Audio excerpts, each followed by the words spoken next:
Episode start होता है, हम देखते हैं कि रॉयल टीम और उनके साथ साथ बाकी जितनी भी ऑर्गेनाइजेशंस थी वो सभी की सभी ऑर्गेनाइजेशंस कैसल के सामने खड़ी होती हैं। और वहीं दूसरी तरफ नाइन्थ प्रिंसेस मिस्टर वू के सामने होती है और आगे बढ़ते हुए उनसे कहती है मुझे क्रिस्टल हेरिटेज बॉल चाहिए। मिस्टर वू वहाँ पर रिलैक्स करते हुए उससे कहते हैं वो तो अभी अभी किसी ने एक्सचेंज कर ली। नाइन्थ प्रिंसेस जल्दी से ट्रेजर लिस्ट निकालती है और उसमें चेक करने लगती है कि आखिर वो क्रिस्टल बॉल किसने ले ली। जैसे वो ये देखती है तो वो ये देखकर काफी गुस्सा हो जाती है और कहती है कि अभी कुछ सेकंड पहले ही किसी ने वो एक्सचेंज की है। ये देखकर उन्हें समझ आ जाता है कि ये मिस्टर वू जानबूझ के मेरे साथ ऐसा कर रहा है, इसलिए वो अपनी स्वॉर्ड निकालते हुए गुस्से में उसकी तरफ पॉइंट करते हुए कहती है तुम मेरे साथ खेल रहे हो, अभी थोड़ी देर पहले जानबूझ के तुमने मुझे डिले किया। उसकी ये बात सुनकर मिस्टर वू जोर जोर से हंसने लगते हैं और फिर गुस्से से उसके क्लोज आते हुए कहते हैं यंग गर्ल इतनी शॉर्ट टेम्परमेंटल भी मत बनो। उसकी इस बात पर नाइन्थ प्रिंसेस को और भी ज्यादा गुस्सा आता है और फिर वो अपने माइंड में सोचने लगती है कि ग्रैंडपा ने उससे कहा है कि अगर वो ये क्रिस्टल बॉल हासिल करके उन्हें लाकर दे देती है तो वो अपना ब्रेक थ्रू करेंगे और फिर उसको उसके ब्रदर को हराने में हेल्प करेंगे थ्रोन हासिल करने के लिए। यह सब सोचते हुए नाइन्थ प्रिंसेस अपने गुस्से को शांत करती है और मिस्टर वू के साथ फाइट ना करते हुए वापस चली जाती है। वहीं दूसरी तरफ हम देखते हैं कि ग्विस और बाकी सारी टीम नाइन्थ प्रिंसेस के बाहर आने का वेट कर रही होती है। तभी नाइन्थ प्रिंसेस की ग्विस को कॉल आती है जो उनसे कहती है ग्विस क्रिस्टल हेरिटेज बॉल मुझसे पहले ही किसी ने एक्सचेंज कर ली है। ये सुनकर ग्विस हैरान हो जाता है तो नाइन्थ प्रिंसेस उससे कहती है गेट पर नजर रखो, जो कोई भी गेट से पहले बाहर आएगा वही वो शख्स होगा जिसने क्रिस्टल बॉल हासिल की है। जिस पर ग्विस भी ऐसा ही करता है और वो गेट के ऊपर नजर रखने लगता है। तभी हम देखते हैं कि गेट ओपन होता है और उसमें से लुओ फेंग चलता हुआ बाहर आता है। लुओ फेंग को गेट से बाहर आता हुआ देखकर सभी ऑर्गेनाइजेशंस के लीडर भी उसे देखने लगते हैं, जिस पर लुओ फेंग भी वहां रुककर सभी को देखता है और फिर आगे बढ़ने लगता है। लेकिन इन सभी ऑर्गेनाइजेशंस के मेंबर्स को देखते हुए हमें साफ पता चल जाता है कि इन लोगों की नीयत ठीक नहीं है, क्योंकि वो लोग लुओ फेंग को वहां से चलकर जाते हुए देखकर अपने वेपन्स को रेडी कर रहे होते हैं। और जब लुओ फेंग चलते चलते अपनी टीम के पास पहुंच जाता है तो वहां पर हम देखते हैं कि 3x माउंटेन के मेंबर्स भी मौजूद होते हैं जो कि लुओ फेंग को प्रोटेक्ट कर रहे थे। ये देखकर सभी ऑर्गेनाइजेशंस के मेंबर एक दूसरे की तरफ देखते हैं और फिर लुओ फेंग से अपनी नजर हटा लेते हैं। जबकि हम देखते हैं कि ग्विस लगातार लुओ फेंग को घूरे जा रहा था और अपने माइंड में कुछ सोच रहा होता है। चलते हुए रास्ते में लीडर होंग लुओ फेंग से कहते हैं थोड़ी देर तक हम यहीं पर रुकेंगे, क्योंकि यहाँ पर मौजूद सभी लोग जानते हैं कि हमने कुछ ट्रेजर्स को एक्सचेंज किया है, इसलिए हमें केयरफुल रहना होगा ताकि कोई हमें अपना टारगेट ना बना पाए।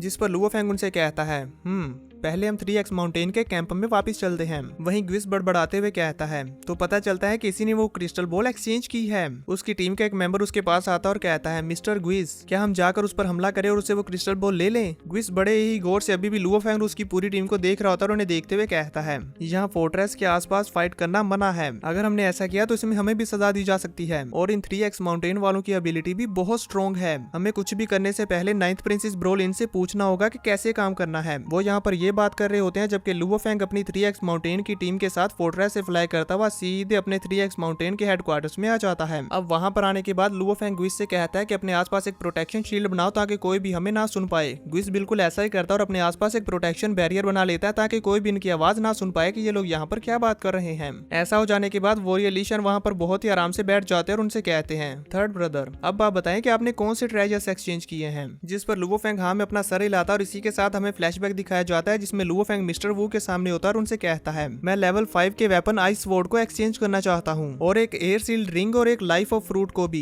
ये कहने के बाद वो अपनी स्पेस रिंग से सभी के सभी नेचुरल ओर्स को निकालकर मिस्टर वू के हवाले कर देता है, जहाँ पर हम देखते हैं कि मिस्टर वू उन सभी के सभी नेचुरल ओर्स को अपने हाथों में काउंट करते हुए कहते हैं परफेक्ट, ये तो 1.11 मिलियन नेचुरल ओर्स हैं। इतने कम टाइम में इतने सारे नेचुरल ओर्स को हासिल कर पाना काफी रेयर है। इसके बाद वो उन सभी नेचुरल ओर्स को अपने पास रख लेते हैं और इनके बदले में एक्सचेंज करते हुए लुओ फेंग के कहे अनुसार वो तीनों ट्रेजर्स उसके सामने कर देते हैं। हमें उन ट्रेजर्स को दिखाया जाता है जिनमें पहले नंबर पर होती है आइस वॉर्ड और फिर सेकंड नंबर पर air sealed ring. Luo Feng अपने सामने उस लाइफ ऑफ फ्रूट को देखकर चकित रह जाता है। मिस्टर वू लुओ फेंग को लाइफ ऑफ फ्रूट के बारे में बताते हैं कि ये कितना ज्यादा प्योर है। वो उसे बताते हैं कि ये एक मैजिकल फ्रूट है जो कि नेचुरल यूनिवर्स में फॉर्म्ड होता है और ये प्योर लाइफ पावर से भरा हुआ है। अब उसे अच्छी तरह से निहार लेने के बाद वो मिस्टर वू से पूछता है क्या आपके पास अभी भी क्रिस्टल हेरिटेज बॉल अवेलेबल है। तो वो उसे बताते हैं कि वो तो पहले ही किसी के द्वारा एक्सचेंज कर ली गई है, पर मैं तुम्हें ये नहीं बता सकता कि वो किसने ली है। यहाँ पर हमें ये फ्लैशबैक दिखाया जा रहा था जबकि वहाँ रियल में लुओ फेंग ने अपने वो तीनों के तीनों ट्रेजर्स निकालकर उन्हें दिखा दिए थे और इनकी पावर्स के बारे में भी सब कुछ बता दिया था जो हमें यहाँ पर मिस्टर वू के थ्रू बताया गया है। वॉरियर ली शन उस स्वॉर्ड को चेक करते हुए कहते हैं वाओ थर्ड ब्रदर, ये वेपन तो काफी अच्छा है, लेकिन क्या आपको अंदाजा है कि वो क्रिस्टल हेरिटेज बॉल किसने ली होगी? जिस पर लुओ फेंग उन्हें कहता है नहीं, मैं नहीं जानता। और फिर वो और भी कहता है कि जब लॉर्ड मिंगयू ने हमसे मदद मांगी तब उन्होंने हमसे कहा था कि अगर हम उस क्रिस्टल हेरिटेज बॉल को हासिल ना कर पाए और हमसे पहले ही वो किसी ने ले ली हो तो हम उन्हें फौरी तौर पर रिपोर्ट करें कि वो क्रिस्टल हेरिटेज बॉल किसी ने ले ली है। अब क्योंकि हम उस क्रिस्टल बॉल को हासिल नहीं कर पाए, इसलिए मैं पहले ही उन्हें एक ईमेल भेज चुका हूँ। अब leader Hong life of fruit को देखते हुए कहते हैं, थर्ड ब्रदर, आपने ये लाइफ फ्रूट तो क्लाउड रबिंग वाइन के लिए एक्सचेंज किया है, लेकिन मुझे समझ नहीं आया कि ये दो वेपन्स किस लिए। तो लुओ फेंग उनसे कहता है, बेचने के लिए। ये दोनों वेपन्स इस लीटिंग वर्ल्ड से बाहर बहुत ही ज्यादा वैल्यूएबल हैं। जितने ज्यादा पैसे हमारे पास होंगे उतने ही ज्यादा पावरफुल वेपन हम अर्थ को प्रोटेक्ट करने के लिए हासिल कर पाएंगे। और फिर इसके बाद वो उनसे कहता है, फर्स्ट ब्रदर, सेकंड ब्रदर, मैं कुछ फंड्स को टाइनानी और ओगियो को डिस्ट्रीब्यूट करना चाहता हूँ। इस बारे में आप क्या सोचते हैं? जिस पर लीडर होंग और वोरियलिशन हाँ कर देते हैं, जबकि टाइनानी और ओगियो हैरान होते हुए कहते हैं, हमें? हैरानी के साथ वो दोनों एक दूसरे की तरफ देखने लगते हैं, जबकि लुओ फेंग स्माइल करते हुए उनके पास आता है और ओगियो टाइनानी के कंधे पर हाथ रखते हुए उनसे कहता है, हम लोगों ने एक साथ मिलकर फाइट की, इसलिए मैं पहले ही तुम लोगों को एज अ पार्टनर्स कंसीडर कर चुका हूँ। ये कहते हुए लुओ फेंग बोबाता को आवाज देता है, तो बोबाता भी समझ जाती है कि अब उसे क्या करना है, इसलिए वो घबराते हुए लुओ फेंग के पास आती है और उससे कहती है, एक बार फिर से सोच लो, तुम जो करने जा रहे हो ये बहुत ही ज्यादा डेंजरस है। अगर एक बार ऐसा हो गया तो फिर वापसी का कोई भी रास्ता नहीं है। लुओ फेंग भी समझता है कि बोबाता क्यों घबरा रही है, लेकिन फिर भी उससे कहता है, मैंने अपना माइंड बना लिया है। उसकी ये बात सुनकर बोबाता भी लाइक, मेरी तो ये सुनेगा नहीं। इसलिए वो लुओ फेंग के कहे अनुसार ओगियो और टाइनानी के माइंड के अंदर लगी हुई चिप के ऊपर कुछ करने लगती है। और जैसे ही वो ये प्रोसेस कंप्लीट कर लेती है तो हम देखते हैं कि उसके ये प्रोसेस कंप्लीट करते ही ओगियो और टाइनानी के माइंड के अंदर लगी हुई बायो चिप जलनी शुरू हो जाती है, जिसके जलने की वजह से यहाँ पर ओगियो और टाइनानी को थोड़ी सी तकलीफ हो रही होती है। और जैसे ये बायो चिप पूरी तरह से जलकर खत्म हो जाती है तो उन दोनों को बिल्कुल ऐसा आजाद फील होता है। टाइनानी अपने हाथों को चेक करने लगता है कि अब हमारे हाथों में कोई भी बेड़िया नहीं है, हम पूरी तरह से आजाद हो चुके हैं। ये देखकर वो दोनों काफी खुश हो रहे होते हैं।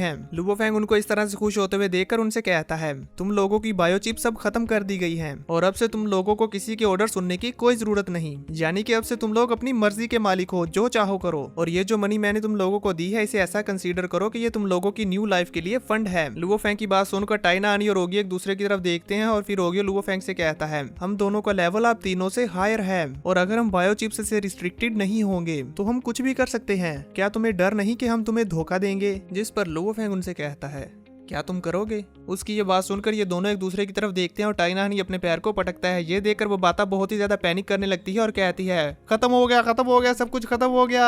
और फिर वो लुओ फेंग के पीछे छुपते हुए कहती है, मैंने तुमसे पहले ही कहा था कि इनकी चिप्स को कैंसिल मत करना। यहाँ पर हम देखते हैं कि वो बाता बेचारी तो यूं ही डर रही थी, जबकि ओगियो और टाइनानी तो लुओ फेंग के सामने झुक रहे होते हैं और झुकते हुए उनसे कहते हैं, हम हमेशा बॉस को फॉलो करने को तैयार हैं, अर्थ को प्रोटेक्ट करने के लिए। उनको ऐसा करता हुआ देखकर वो बाता भी बेचारी सुकून का सांस लेती है और खुश हो जाती है। टाइनानी तो यहाँ पर काफी इमोशनल हो गया था, तो लुओ फेंग अपने हाथ आगे बढ़ाते हुए उन दोनों को उठाता है और उनका शुक्रिया अदा करता है और फिर कहता है कि तुम लोगों को अपनी जान को खतरे में डालने की जरूरत नहीं, हम सबको जिंदा वापस जाना है। ये देखकर लीडर होंग और वोरियलिशन भी खुश हो जाते हैं और फिर इसके बाद वो अपने ऊपर से साउंड बैरियर हटा देते हैं। अब व्यू चेंज होता हमें दिखाया जाता है कि एक स्पेसशिप के अंदर नाइन्थ प्रिंसेस और ग्विस आपस में कुछ बात कर रहे होते हैं। तभी वहाँ पर प्रोजेक्शन के थ्रू नाकामिंग टीम लीडर और नोलांसन क्लैन लीडर आ जाते हैं। नोलांसन क्लैन लीडर वहाँ पर आकर ब्रोलिन से कहते हैं, नोलांसन क्लैन तुम्हारे साथ काम करके खुश है, जब तक तुम लोग लुओ फेंग को संभाल लेते हो फिर मैं आसानी से अर्थ को हासिल कर सकता हूँ। फिलहाल मेरे क्लैन की टीम तुम्हारे थ्रू अरेंज की जा रही है, मैं उस लुओ फेंग को जिंदा नहीं छोड़ना चाहता। तभी नाकामिंग क्लैन लीडर भी वहाँ पर जोश के साथ खड़े होते हैं और कहते हैं, हाँ